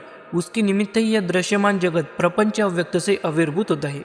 अक्षर ज्योति स्वरूप अव्यक्त शक्ति तत्व को ही कारण कहा जाता है। आनंद स्वरूप हम पद का वाच्य मैं पर ब्रह्म ही सब कुछ हूँ, मुझसे अन्य और कोई नहीं है। इसलिए ब्रह्मवेत्ताओं ने मेरा स्वरूप विश्वरूप वाला निश्चित किया है। एकत्व और भिन्नत्व में यह उदाहरण दिया जाता है, अर्थात कारण रूप में मैं एक हूँ और कार्य रूप में मैं नाना प्रकार वाला हो जाता हूँ। वायु के समान एक होता हुआ नाना प्रकार के वस्तुओं के साथ नाना रूप वाला प्रतीत हो रहा है, इसी प्रकार आत्मा भी एक होता हुआ नाना रूप वाला हो रहा है। हे ब्राह्मणों, मैं ही परब्रह्म परमात्मा सनातन हूँ। परमार्थ मैं किसी का कारण नहीं हूँ, न आत्मा में किसी प्रकार का दोष है। यदि स्वभावतः कोई दोष उसमें होगा तो उसकी निवृत्ति न होगी और आत्मा के शुद्धत्वादी धर्मों का भी व्याघात होगा। अनंत अव्यक्त शक्तियाँ निश्चल भाव वाली माया से स्थित है। धूतात्मक लोक में इन शक्तियों से अभिन्न स्थित नित्य अव्यक्त केवल परमात्मा प्रकाशित हो रहा है। एक माया से युक्त आदि अंतरहित अव्यक्त सनातन ब्रह्म अभिन्न होता हुआ भी भिन्न रूप से व्यवृत होता है। जैसे पुरुष का सामर्थ्य उससे भिन्न कहा जाता है परंतु वास्तव में अभिन्न है, वैसे ब्रह्म भी है। वह ब्रह्म अनादि होता हुआ भी मध्यकाल में स्थित जगत को अपनी विद्या शक्ति से व्यापारवान करता रहता है अथवा अविद्या या माया से समस्त कार्यों का संचालन करता रहता है। वह ब्रह्म परम अव्यक्त एवं प्रभा मंडल से सुशोभित है। घोर अक्षर परम ज्योति स्वरूप वाला है, उसे विद्वान विष्णु का परम पद कहते हैं। उस परम पद नामक परम स्थान में ही समस्त जगत ओतप्रोत हो रहा है। जैसे वस्त्रों में तंतु से पृथक रूप में वस्त्र कोई वस्तु नहीं है, इसी प्रकार यह जगत भी ब्रह्म रूपात्मक है। उसे जानकर मनुष्य संसार बंधन से मुक्त हो जाता है। जहाँ पर वाणी न जाकर मन के साथ लौट आती है, ऐसे ब्रह्म के आनंद को जानता हुआ विद्वान किसी से भयभीत नहीं होता। तम से परे आदित्य वर्ण वाले महान आत्मा को मैं जानता हूँ, ऐसे आत्मा को जानकर पुरुष मुक्त हो जाता है और ब्रह्मीभूत विद्वान नित्यानंदी हो जाता है। इस तत्व से परे और कोई भी तत्व नहीं है। जो प्रकाशात्मक दिव्यलोक स्थित एवं ज्योतियों की ज्योति है, उसे ही आत्मरूप जानता हुआ विद्वान ब्रह्मभूत होता हुआ आत्मज्ञान वाला हो जाता है। यद्यपि मैं पूर्वोक्त लक्षण से लक्षित हूँ तो भी प्रपंच का विनाशक गूढ़ स्वरूप वाला ब्रह्मानंद अमृत एवं विश्वदात्मक हूँ, ऐसा ब्रह्मनिष्ठ ब्राह्मणगण प्रतिपादन करते हैं। जहाँ पर जाकर जो पुनः संसार में नहीं लौटता है, परमाकाश तत्व एवं हिरण्यमय स्वरूप वाले दिवलोक में वह तेज स्वतः प्रकाशित हो रहा है। उसी विमल आकाश की तरह व्यापक परम तेज को धीर लोग विज्ञान के द्वारा जानते हैं। नाम रूपात्मक जगत से परे धीर लोग आत्मा में ही आत्मा की साक्षात अनुभूति कर उसे सर्वदा देखते रहते हैं। वह भगवान स्वयं प्रभाव वाला परमेष्टि महान ब्रह्मनंदी ईश आदि संज्ञाओं से कहा जाता है। एक ही देव सब भूतों में छिपा हुआ सर्वव्यापी और समस्त भूतों का अंतरात्मा है। उसे जो धीर जन देख लेते हैं उन्हीं को वास्तविक शांति मिलती है, अन्य लोगों को नहीं। वह परमात्मा सर्वमोक्ष शीर्ग्रीवा वाला है तथा समस्त भूतों की बुद्धि रूपी गुहा में स्थित है। वही भगवान सर्वव्यापी कहे जाते हैं, उनसे अन्य और कोई नहीं है। हे मुनिश्रेष्ठों, यह ईश्वर ज्ञान मैंने आप सबको सुना है, इसे अत्यंत गुप्त रखिएगा क्योंकि यह योगियों को भी दुर्लभ है। इति श्री ईश्वर गीता 9वां अध्याय समाप्त। श्री ईश्वर गीता 10वां अध्याय। भगवान शिव बोले, चिन्ह विशेष रहित एक और अव्यक्त लिंग वाला ब्रह्म स्वरूप निश्चित किया गया है। वह सृष्टि के पूर्व ज्योति स्वरूप परत तत्व परम आकाश में देदीप्यमान हो रहा था। जो अव्यक्त कारण कहा जाता है वह अक्षर एवं परम पद निर्गुण सिद्धियों का विज्ञानी, जिसे विद्वान लोग ही देखने में समर्थ है। श्रुति जिस रूप में उसे लिंग कहती है, उसे वे ही मुमुक्ष ज्ञानी यथार्थ रूप से देख सकते हैं, जिनके अंतःकरण के समस्त संकल्प नष्ट हो गए हैं और जिनकी तदाकार वृत्ति की भावना सर्वदा एक सी बनी रहती है। हे मुनिश्रेष्ठों, इसके अतिरिक्त मेरे स्वरूप को कोई नहीं देख सकता है। न कोई ऐसा ज्ञानी है जिससे मुझ पर ब्रह्म का स्वरूप यथावत जाना जा सके। इस परम उत्कृष्ट ज्ञान को केवल विद्वान लोग ही जानते हैं। इस ज्ञान से भिन्न जितना ज्ञान है वह सब क्षणभंगुर मायामय समझना चाहिए। जो ज्ञान निर्मल, शुद्ध, निर्विकल्प और निर्विकार स्वरूप वाला है वह मेरा स्वरूप है और इसे ही विद्वान लोग पूर्ण ज्ञान कहते हैं। जो कोई विद्वान परम निष्ठा को जानकर अनेकात्मक रूप से परम पद को देखते हैं, वे भी एकात्मक अव्यय तत्व के आश्रित है।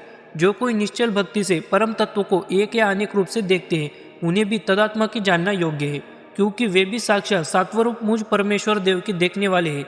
उस तत्व का रूप नित्य, आनंद, निर्विकल्प और सत्य रूप वाला है। अतएव दोनों की एक ही गति है। दूसरे लोग अपनी आत्मा में रमन करने वाले एवं शांत वृत्ति वाले परम अव्यक्त स्वरूप आत्मदेव को परमानंद, सर्वत्रगामी तथा जगदात्मक रूप से सदैव भजते हैं। यही परम विमुक्ति है। इसे मेरे साथ सायुज्य भाव की प्राप्ति या निर्वाण अथवा ब्रह्म के साथ एकता रूप कैवल्य आदि संज्ञाओं से विद्वान लोग व्यवहार करते हैं, क्योंकि मुक्ति के कारण आदि मध्य रहित वस्तु स्वरूप एक परशिव ही है। वही ईश्वर महादेव आदि संज्ञाओं से बोधित होते हैं। उन्हें जानकर मनुष्य मुक्त हो जाता है। श्रुति भी इसी अर्थ को पुष्ट करती है। उस महेश्वर को जानकर मुमुक्षु मृत्यु रहित स्थान को प्राप्त होता है। इसे छोड़कर और कोई मुक्ति का मार्ग नहीं है। वहाँ न तो सूर्य, न चंद्रमा, न नक्षत्र और न विद्युत प्रकाश करने में समर्थ है। प्रत्युत उसके प्रकाश से मल रहित अखिल विश्व भाषित हो रहा है। वह तत्व जिससे विश्व का उदय होता है निष्कल, निर्विकल्प, शुद्ध रूप से प्रकाशित हो रहा है एवं विश्व रचना तथा चैतन्य तत्व के मिश्रण में अचल स्वरूप वाले जिस तत्व को ब्रह्मवेत्तागण देखते हैं वही ईश है। नित्य, आनंद, अमृत, सत्य रूप और शुद्ध रूप से समस्त वेद परमात्मा के स्वरूप का प्रतिपादन करते हैं। कोई कोई प्राण रूप से ईश्वर का ध्यान करते हैं। इस प्रकार यह निश्चित अर्थ है कि वहाँ न पृथ्वी, जल, अग्नि, वायु, आकाश, न वृद्धि, न मन अथवा चेतन प्राण है।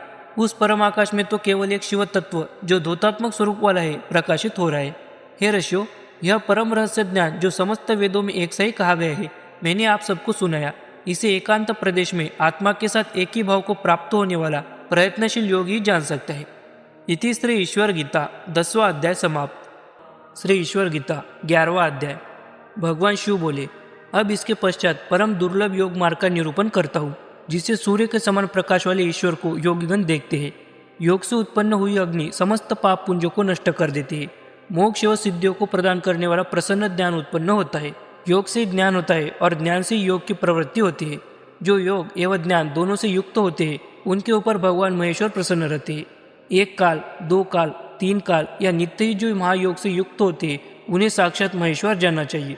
योग दो प्रकार का है, जिसमें पहला अभाव योग और दूसरा समस्त योगों में उत्तम महायोग है। जिस काल में शून्य, आकारहीन, निराभास स्वरूप का चिंतन किया जाता है उसे अभाव योग कहते हैं। जिसमें आत्मा का साक्षात्कार होता है और जिस अवस्था में नित्य आनंद स्वरूप निर्विकार आत्मा को मेरे साथ एक के रूप में देखा जाता है उसे स्वयं मैंने परम योग कहा है। इसको छोड़कर अन्य जितने योगियों की योग ग्रंथांतरों में सुने जाते हैं वे सब इस ब्रह्म योग की 16वीं कला को भी प्राप्त नहीं कर सकते। जिसमें विमुक्त अवस्थापन्न योगी इस विश्व को ईश्वर से अभिन्न रूप से देखते हैं वह योग समस्त योगों में श्रेष्ठ माना गया है। सहस्त्रों एवं बहुत से जीव जो ईश्वर से बहिष्कृत है वे यत्नशील होते हुए भी मुझे देखने में समर्थ नहीं है। प्राणायाम, ध्यान, प्रत्याहार, धारणा, समाधि, यम नियम और आसन, इन 8 अंगों से मेरे अंदर बाह्य वृत्तियों से मन को हटाकर चित्त को लगाना योग कहा जाता है। हे मुनिश्रेष्ठों, इसे ही साधन योग कहते हैं। इसके अन्य साधनों का वर्णन आप सबसे विस्तार पूर्वक कहता हूँ। इनका नाम निर्देश संक्षिप्त कर दिया गया है। अहिंसा, सत्य, अस्तेय, ब्रह्मचर्य और अपरिग्रहण संक्षेप में ये 5 यम कहे जाते हैं। ये साधकों के चित्तों को शुद्ध करने वाले हैं। मन, कर्म और वाणी से किसी भी जीव को कलेश न देने को ऋषियों ने अहिंसा बतलाया है। अहिंसा के समान दूसरा धर्म नहीं है और न अहिंसा के समान दूसरा कोई सुख है। वैदिक या स्मृति ग्रंथों में जहाँ कहीं विधि रूप में हिंसा कही गई है उसे अहिंसा ही समझना चाहिए। सत्य से सब वस्तुएं प्राप्त होती है, सत्य में सब प्रतिष्ठित है। यथार्थ कथनाचार को ही ब्राह्मणों ने सत्य कहा है। इन भावों में योग दर्शन भी प्रमाण है। दूसरे के द्रव्य की चोरी से अथवा बलपूर्वक हरण करने को स्तेय कहते हैं। उसके त्याग को अस्तेय कहा गया है। वह धर्म का साधन है। मन, वाणी और कर्म से सर्वदा और सब दशाओं में मैथुन के त्याग को ब्रह्मचर्य कहते हैं। आपत्ति में भी द्रव्यों का संग्रह न करने को अपरिग्रह कहते हैं। योग मार्गी को चाहिए कि प्रयत्न से इसका पालन किया करे। तप, स्वाध्याय, संतोष, शौच और ईश्वर की पूजा, संक्षेप में ये 5 नियम कहे जाते हैं। इनके आचरण से योग सिद्धि को प्राप्त होता है। उपवास, पराकादि एवं कृत्य चंद्रायन आदि से शरीर के सुखाने को तपस्वी लोग उत्तम तप कहते हैं। वेदांत, शतरुद्रीय, प्रणव आदि के जप से मनुष्य का अंतःकरण पवित्र होता है और इसे स्वाध्याय कहते हैं। स्वाध्याय का लक्षण महर्षि व्यास जी इस प्रकार लिखते हैं। वेदांत, शतरुद्रीय आदि स्वाध्याय पद से यह ग्रहित है। पुनः स्वाध्याय 3 प्रकार का है, वाचिक, उपांशु और मानस। ये उत्तरोत्तर परस्पर श्रेष्ठ है। अर्थात वाचिक से उपांशु और उपांशु से मानस की श्रेष्ठता वैदिक विद्वान मानते हैं। अन्य पुरुष जापक पुरुष के जप शब्दों को स्फुट रूप में श्रवण कर सके उसे वाचिक स्वाध्याय कहते हैं। इसके बाद उपांशु का लक्षण इस प्रकार किया जाता है। जिस जप में केवल ओष्ठों का स्पंदन मात्र होता है और अन्य किसी को शब्द सुनाई नहीं देता वह उपांशु जप है। वह वाचिक से अधिक फल वाला है। जिस स्वाध्याय में पदाक्षरों की संगति से समस्त शब्दों का चिंतन मात्र किया जाता है और क्रिया या स्पंदन जिसमें कि चिन्ह मात्र भी नहीं होता उसे मानस जप कहते हैं। इन तीनों प्रकार के जपों से जो सिद्धि योगी को प्राप्त होती है उसे महर्षि पतंजलि योग दर्शन में लिखते हैं कि स्वाध्याय से इष्ट देवता का साक्षात्कार होता है। देव इच्छा अनुसार जो कुछ लाभ हो जाए उसे में अपने को संतोष मानकर पुरुष अपना व्यवहार संचालन करे उसे ही ऋषियों ने परम सुख स्वरूप वाला संतोष बताया है। शौच 2 प्रकार का माना गया है। एक बाह्य दूसरा आंतरिक। मृतिका जल आदि द्वारा जो शौच है उसे बाह्य शौच कहते हैं। मन की शुद्धि अर्थात काम, क्रोध, ईर्ष्या, भय आदि की निवृत्ति रूप आंतरिक शौच कहलाता है। मनसा, वाचा, कर्मणा, स्तुति, स्मरण, पूजा से मुझ परमात्मा शिव में निश्चल भक्ति होना ईश्वर का पूजन कहते हैं। इस प्रकार पांचों नियमों का निरूपण किया गया है। महर्षि पतंजलि के मत से भी ये 5 नियम है। हे मुनियों, संक्षेप में यम नियम के स्वरूप को मैंने आप सबको बताया। अब इसके पश्चात प्राणायाम के स्वरूप को कहता हूँ। आप लोग सावधान चित्त से श्रवण करें। शरीरांत संचारी वायु का नाम प्राण है। उसके निरोध को प्राणायाम कहते हैं। इसके उत्तम, मध्यम और अधम भेद से 3 प्रकार है। फिर वह 2 प्रकारों में विभक्त होकर सगर्भ और अगर्भ संज्ञा से विवृत होता है। 12 मात्रा काल में निष्पन्न होने वाला मंद प्राणायाम है। 3 चुटकी के बजाने में जितना काल लगता है उसे मात्रा कहते हैं। 24 मात्रा वाला मध्यम और 36 मात्रा वाला उत्तम है। इस प्रकार से प्राणायाम के अभ्यास का विधान है। जिस प्राणवृत्ति की निरोध में यथाक्रम से स्वेद, कंपना और अश्वास की उत्पत्ति होती है एवं मनुष्यों के आनंद से विचित्र आनंद की अनुभूति होती है, उसे योग या सगर्भ विजय नाम से अभिहित करते हैं। योगियों के प्राणायाम का यही लक्षण समझना चाहिए। शिरो मंत्र प्रणव के सहित प्राण को निरोध करके 3 बार गायत्री जपने को केवल नाम से प्राणायाम कहते हैं। योगाभ्यास से जिनके मन अत्यंत शुद्ध हो गए हैं, ऐसे योगी जन रेचक, पूरक और कुंभक के भेद से 3 प्रकार वाले प्राणायाम के स्वरूप को योग शास्त्रों में प्रतिपादित करते हैं। अंत स्थिति वायु को बाहर निकालना रेचक कहलाता है। बाह्य गति के निरोध का नाम पूरक है। समभाव में जब प्राणों की स्थिति होती है तब उसे ही कुंभक कहा जाता है। श्वास प्रश्वास का न होना ही प्राणायाम की सिद्धि का लक्षण है। ये सामान्यतः प्राणायाम के स्वरूप के लक्षण कहे गए हैं। इनका अधिक विस्तार योग शास्त्र की पुस्तकों में ही मिलता है। स्वानाभाव के कारण यह संपूर्ण बातों का लिखना असंभव है। स्वभाव से विषयों में वृत्ति रखने वाली इंद्रियों के निग्रह को श्रेष्ठ जनों ने प्रत्याहार बताया है। इस विषय में मुनि पतंजलि का प्रमाण है। हृदय कमल में, नाभि प्रदेश में, मूर्धा स्थान में, त्रिकुटी में या मस्तक में अथवा चित्त की स्थिति योग किसी भी स्थान में चित्त के लगाने का नाम धारणा है। किसी देश विशेष में चित्त की वृत्ति में प्रवाह को अन्य विषयों में हटाकर एकाकार करना कहलाता है। इस प्रकार जब चित्त की स्थिति निर्दोष स्वरूपात्मक होकर एकाकार हो जाती है, उसे देश विशेष का अवलंबन छूट जाता है। अर्थ मात्र का केवल ज्ञान रहता है, उसे समाधि कहते हैं। समाधि का लक्षण तथा सूत्रार्थ में एक ही है। 12 याम देश विशेष में स्थिरता पूर्वक चित्त को लगाने से धारणा की सिद्धि होती है। इस प्रकार 12 धारणा करने से ध्यान की सिद्धि होती है। इसी प्रकार 12 ध्यान करने से समाधि की सिद्धि होती है। योग अभ्यास के उपयोगी 8वें अंग आसन के स्वरूप को बतलाते हैं। स्वस्तिक आसन, पद्मासन और ऊर्ध्वासन ये 3 मुख्य है। जितने योग के साधन कहे गए हैं उनमें आसन का अभ्यास मुख्य है। यद्यपि अनेक प्रकार के आसन योग शास्त्र में माने जाते हैं, तथापि पूर्वोक्त 3 आसन ही अभ्यास में विशेषतः उपयोगी है। हे ब्राह्मणों, उस प्रदेश के ऊपर दोनों पांवों के तलवों को चढ़ाकर जो आसन लगाया जाता है उसे पद्मासन कहते हैं। जब दोनों तालुओं को उस भाग के नीचे रखकर आसीन हुआ जाता है तब उसे स्वस्तिकासन कहते हैं। हे ब्राह्मणों में श्रेष्ठ मुनिगण, जब एक पांव अपनी छाती में अड़ाकर बैठा जाता है तब उसे ऊर्ध्वासन कहते हैं। यह योग साधन अति उत्तम माना जाता है। कुत्सित देश और कला में योग का अभ्यास नहीं किया जाता है, जैसे अग्नि के समीप, जल में, जहाँ पर सूखे हुए पत्तों का ढेर हो, जहाँ बहुत से जीवों का समुदाय हो, श्मशान में, टूटी हुई गौशाला में, चौराहे पर, जहाँ पर बहुत शब्द होता हो, भययुक्त स्थान में, जहाँ दीपम का बहुमूल्य हो, अशुभ स्थान में, दुर्जनों से पूर्ण स्थान में, मक्खी मच्छर जहाँ पर अधिक हो, देह बाधा होने पर, मन में किसी प्रकार का विकार होने पर, नास्तिकों के वंदनीय स्थलों पर भी योग अभ्यास का आचरण नहीं करना चाहिए। इस विषय में श्रुति भी कहती है, समान पवित्र वालु का अग्नि आदि से रहित, शब्द जलाशय आदि से मन के अनुकूल देश, चक्षु को पीड़ा पहुंचाने वाले मक्खी मच्छर आदि से रहित गुहा निर्वास स्थान में योग अभ्यास करना चाहिए। सुरक्षित सुंदर देश में तथा पर्वत की गुहा में, नदी के तट पर, पुण्य क्षेत्र एवं देव मंदिर में, रमणीय घर बनाकर निर्जन प्रदेश में, जंतुओं से रहित स्थान में सत्परायण होकर योग में संलग्न होना चाहिए। सर्वप्रथम योगी राजों को तथा उनके सिद्ध शिष्यों को, विनायक को एवं श्री गुरु और मुझको नमस्कार करके समाहित चित्तवृत्ति से योग अभ्यास करना चाहिए। स्वस्तिक, पद्मासन अथवा ऊर्ध्वासन को बांधकर किंचित नेत्रों को बंद करके और दृष्टि को नासिका के अग्रभाग पर लगावे। पूर्वोक्त श्लोकों में कहे हुए अर्थों के अनुसार समस्त सामग्री एकत्र करके निर्भय, शांत और मायामय जगत को छोड़कर आत्मा में स्थित परमात्मा को चिंतन द्वारा साक्षात करे। शिकाग्र भाग में 12 अंगुल परिमाण मस्तक में कमल की कल्पना करे, जिसकी कल्पना का चिंतन इस प्रकार से करे, धर्मरूप मूल से वह कमल ज्ञान रूपी नाल से निकलता हुआ सुशोभित हो रहा है। अष्टैश्वर्य अर्थात 8 पत्ते उसमें लगे हुए हैं। वैराग्य उसके मध्य भाग है। उस कनिका में परम कोश स्वरूप हिरण्यमय सर्वशक्तिमय, जिसे साक्षात अव्यय दिव्य कहते हैं, जो ओंकार का अर्थ अव्यक्त और नाना प्रकार की रेशमी ज्वाला से व्याप्त हो रहा है, उसका चिंतन करे। उस विमल नाना प्रकार की किरणों से विभूषित पद्म ज्योति का, जो अविनाशी है, चिंतन करे और उस ज्योति में अपनी आत्मा को अभेद रूप में विन्यास करे। इसके पश्चात कोश के मध्य में स्थित परम कारण ईश को ध्यान योग से देखे। उसे तदात्म भाव से देखता हुआ अन्य किसी भी वस्तु का चिंतन न करे। अब इसके बाद ध्यान के पश्चात में आप सबको गुह्यतम ज्ञान सुनाता हूँ। पूर्वोक्त प्रकार से कहे हुए भाव को अपने मन में चिंतन करने के पश्चात हृदय पद्म का चिंतन आरंभ करे। उसका क्रम इस प्रकार है।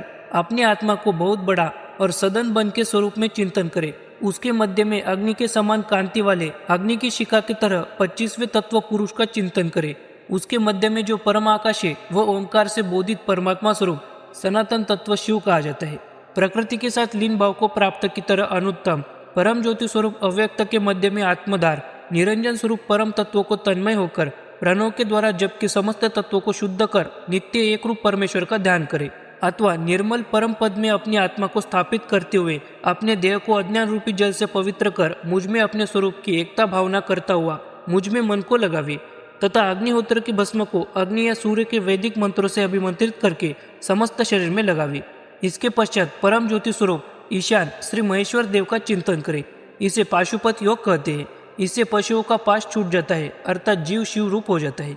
यह जो रहस्य आप सबके प्रति कहा गया है, वह समस्त वेदांत का सार है। इसे श्रुति में अध्याश्रम पद से व्यवहार किया गया है। यह परम गुह्य रहस्य मेरे सायुज्य को प्रदान करने वाला है। जो मेरे भक्त ब्रह्मचर्य व्रत में निष्ठ द्विजाति कुलोत्पन्न है, उनके लिए यह मैंने सुनाया है। ब्रह्मचर्य, अहिंसा, क्षमा, शौच, तप, दम, संतोष, सत्य और आस्तिक्य ये व्रत के अंग विशेषतः अनुष्ठान के योग्य है। इनमें से एक के भी न रहने पर व्रत की पूर्ति नहीं होती है। इसलिए आत्मगुण से युक्त साधक को चाहिए कि व्रत को पूर्ण रूप से पूरा करने के लिए इनका पूर्णतया पालन करे। राग, द्वेष और भय से रहित होकर मेरे भाव में लीन, मेरे आश्रित में रहने वाले बहुत से महानुभाव इस पूर्वोक्त योग का अनुष्ठान करके पवित्र होकर मेरे सायुज्य को प्राप्त हो गए हैं। जो जिस प्रकार मुझे बचता है, उसे मैं भी उसी प्रकार बचता हूँ। सब प्रकार से ज्ञान योग द्वारा मुझको पूजना चाहिए। यदि आशंका हो तो भक्ति योग द्वारा एवं पर वैराग्य से ज्ञान मुक्त चित्त वाला और सदा पवित्र होकर मेरी पूजा करता रहे और समस्त कर्मों का त्याग करके भिक्षा मात्र से भोजन का व्यवहार चलावे। ऐसा पुरुष संग्रह बुद्धि का त्याग करता हुआ मेरे सायुज्य को प्राप्त हो जाता है। यह अत्यंत गोपनीय रहस्य मैंने आप सबको सुनाया है। समस्त प्राणियों के साथ द्वेषभाव से रहित होकर वर्ताव करने वाला, मित्रता और दयालुता से युक्त, ममत्व रहित तथा निरहंकार भक्त मुझे प्रिय है। जो संतोष रूपी धन से तृप्त है, जो सदैव योग अभ्यास में निरत है, जिसके मन के संकल्प विकल्प निरुद्ध है एवं जिसका निश्चय दृढ़ है तथा जिसने मन और बुद्धि को मुझ में अर्पण कर दिया है, वह भक्त मुझे प्रिय है। जिससे किसी प्रकार का लोगों को भय नहीं पहुंचाता, जो सन्यासी किसी को पीड़ा नहीं पहुंचाता और जो हर्ष, सहिष्णुता, भय आदि से मुक्त है, वह भक्त मुझे अत्यंत प्रिय है। जिसे किसी की अपेक्षा नहीं है, जो शुचि भाव वाला, चतुर, उदासीन, सर्वदा प्रसन्नता, समस्त कर्मों का त्यागी एवं भक्ति वाला है, वह पुरुष मुझे अत्यंत प्रिय है। निंदा स्तुति जिसे वारावर है एवं जो वाणी का नियमन वाला है, जो कुछ शरीर निर्वार्थ समय पर उपस्थित हो जाए उसी में प्रसन्न रहने वाला, किसी नियत स्थान पर बहुत काल तक निवास न करने वाला, स्थिर मति जो मेरा भक्त है, वह मुझे बहुत प्रिय है और वह मुझे प्राप्त करता है। वह भी जो मुझ में तत्पर होकर सर्वदा लोक संग्रह की बुद्धि से कर्मों में लगा रहता है, वह भी मेरी प्रसन्नता से शाश्वत पद को प्राप्त होता है। जो चित्त से समस्त कर्मों को त्याग कर अथवा मुझ में न्यास करके मत परायण होता हुआ आशा एवं ममत्व रहित होकर एकमात्र मेरी शरण में आता है, वह समस्त कर्मफलों को छोड़कर निराश्रय एवं नित्य तृप्त होकर कर्म में प्रवृत्ति करता हुआ भी कर्म से बंध को प्राप्त नहीं होता। संसारिक समस्त भवों के आशाओं से रहित मन के संकल्प आदि को जिसने अच्छी रीति से निरोध कर लिया है, वह पुरुष केवल शारीरिक कर्म करता हुआ किंचित भी दोष का भागी नहीं होता, क्योंकि वह समस्त परिग्रहों का त्यागी है। जो कुछ ईश्वर की इच्छा से प्राप्त हो उसी में तृप्त रहने वाला और सुख दुख, शीतोष्ण, भूख प्यास आदि द्वंद्वों से रहित जो महापुरुष है, वह मेरी प्रसन्नता के लिए कर्म करता हुआ भी उससे परे है। उसका कर्म संसार को विनाश करने वाला है, अर्थात मोक्ष के लिए उसका आरंभ है।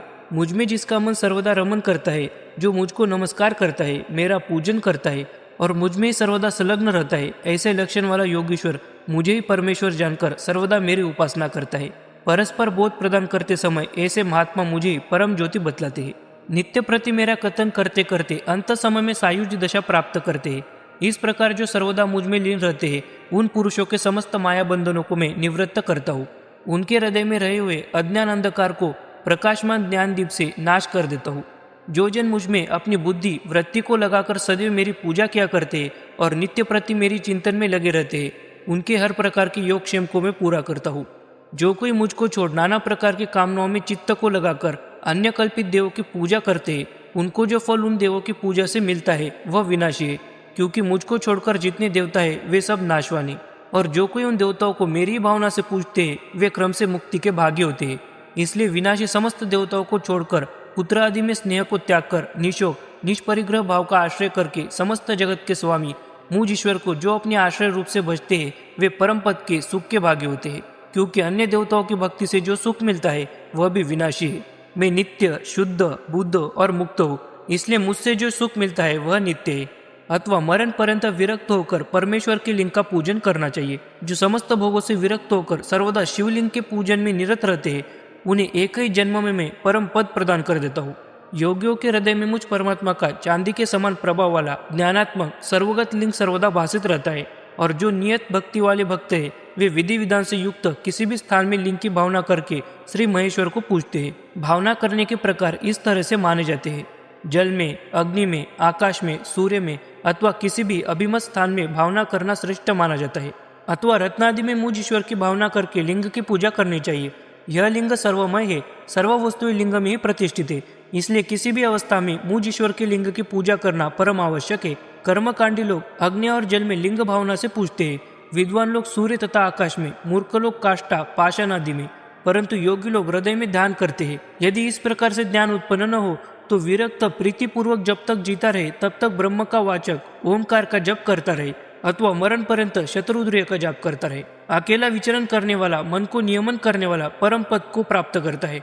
अथवा मरण पर्यंत समाहित वृत्ति से काशी में निवास करने वाला भी मुझ ईश्वर की प्रसन्नता से परम पद पाता है। काशी में मरने के समय समस्त प्राणियों को श्री भगवान काशीपति विश्वेश्वर परम ज्ञान प्रदान करते हैं, जिससे सिद्धि होती है, क्योंकि तार नाम ओमकार का है। इस ओमकार के उपदेश से वह जीव अमृत भाव को प्राप्त कर मोक्ष पदवी पर आरूढ़ होता है। इसलिए इस अविमुक्त क्षेत्र काशी का सेवन करना सब प्रकार से श्रेष्ठ करे, अविमुक्त का कभी त्याग न करे। यह रहस्य इसी प्रकार का है। अतएव है वैदिक मुनियों, यह वैदिक रहस्य जो मैंने आप सब ऋषियों को उपदेश किया है, किसी अनधिकारी पुरुष को कभी प्रदान नहीं करना। इसके अधिकारी धार्मिक भक्त ब्रह्मचारी है, उन्हीं को देने से यह फलीभूत होता है। पूर्वोक्त समस्त ज्ञान ऋषियों को सुनाकर श्री भगवान व्यासदेव जी बोले, हे ऋषियों, सनत कुमार आदि ऋषियों को सनातन अव्यय श्री भगवान शंकर जी उत्तम योग सुनाने पर समीप में जीव संसार बंधनों से छूट जाते हैं। जो प्राणी अपने अपने वर्णाश्रम धर्मों का अनुष्ठान करते हुए मुझ में परायण रहते हैं, वे उसी जन्म में ज्ञान प्राप्त कर शिव पद को प्राप्त हो जाते हैं। हे ब्राह्मणों, जो कोई नीच वर्णोत्पन्न तथा पाप योनि में उत्पन्न पशु पक्षी आदि काशी में निवास करते हैं, वे भी मरण काल में मुझ ईश्वर के अनुग्रह से संसार सागर से तर जाते हैं। किंतु वहाँ निवास करने में पापी जीवों के लिए बहुत विघ्न होते हैं। इसलिए हे ऋषियों, सदैव मुक्ति के लिए धर्म का आश्रय करता रहे। काशी के मुक्ति विषय में उपनिषद भी साक्षी है। काशी में जीव जब मरने लगता है तब भगवान शंकर तारक अर्थात ओमकार ब्रह्म का उपदेश करते हैं, क्योंकि यही सब मंत्रों में श्रेष्ठ और मुक्ति का देने वाला है। कोई कोई मत वाले भिन्न नामों की कल्पना में तारक शब्द की उत्पत्ति करते हैं, परंतु वह गौण है। उपनिषद के मत से तारक ओमकार का ही नाम है। प्रत्युत तार एवं तारक इस उत्पत्ति से ओमकार ही विराजमान है। दिव्य स्वरूप वाले श्री नारायण से बोले कि मैंने यह ज्ञान ब्रह्मवादियों के हितार्थ सुना है, इसलिए इसे शांत चित्त वाले ऋषियों को ही प्रदान करेगा।